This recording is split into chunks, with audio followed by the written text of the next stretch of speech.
नमस्कार। कक्षा 9th के लेसन उत्तक में पिछले पार्ट में हमने पेरेन्काइमा यानी मृदु उत्तक के बारे में जाना, जो एपिडर्मिस के नीचे उपस्थित होता है।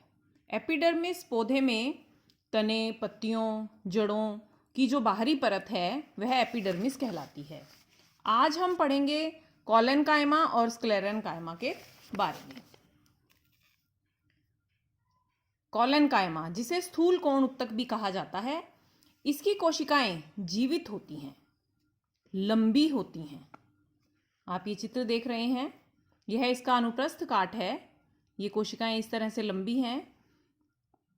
जैसा कि इसके नाम से स्पष्ट है, स्थूल कोण उत्तक यानी कोणों पर ये स्थूलता लिए हुए होती हैं, यानी मोटी होती हैं। इसके कोणों पर सेल्यूलोज या पेक्टिन का जमाव होता है, जिसकी वजह से, और यह अनियमित ढंग से जमाव होता है। इसमें अंतराकोशिक स्थान या तो नहीं पाए जाते हैं या बहुत छोटे होते हैं, और इस उत्तक की वजह से पौधे को लचकमयी दृढ़ता मिलती है। आपने देखा होगा, कुछ पौधे ऐसे होते हैं जिसकी टहनियाँ, पत्तियाँ थोड़ा झकझोरने पर भी टूटती नहीं हैं, यानी उसमें स्थूल कोण उत्तक अधिक है।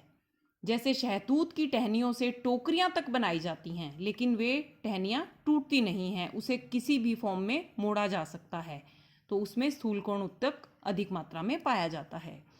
इसके अलावा ये सामान्य वृक्षों में पर्णवृंत में, टहनियों में या पत्तियों में इसकी उपस्थिति होती है। स्क्लेरेनकाइमा, जिसे दृढ़ उत्तक कहा जाता है, ये मृत कोशिकाएं होती हैं। मृत क्यों? क्योंकि इसके अंदर जो जमाव है ये बहुत अधिक बढ़ जाता है, जिसकी वजह से इसका कोशिका द्रव्य, केंद्रक सब नष्ट हो जाते हैं। इसमें आप देखिए, जो कोलेनकाइमा हमने पढ़ा कि ये कोशिकाएं जीवित हैं, इनमें केंद्रक भी दिखाई दे रहा है, लेकिन स्क्लेरेनकाइमा में ये जमाव बहुत बढ़ जाता है। कई बार तो ये अंदर का स्थान भी समाप्त हो जाता है। ये कोशिकाएं भी लंबी और पतली होती हैं। अनुप्रस्थ काट में ये इस तरह से दिखाई दे रही हैं, और इसे दृढ़ उत्तक कहा क्योंकि इसमें सिर्फ कोण नहीं, ये बीच के हिस्से भी लिग्निन के जमाव के कारण मोटे हो चुके हैं। इसकी वजह से पादप के जिस भी भाग में यह उत्तक पाया जाता है उसे मजबूती मिलती है, दृढ़ता मिलती है।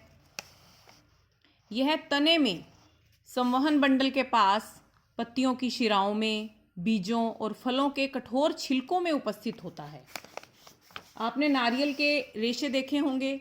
नारियल के रेशे के अंदर भी दृढ़ उत्तक होता है, और वे काफ़ी कठोर दिखाई देते हैं, और वे मृत उत्तक से बने होते हैं।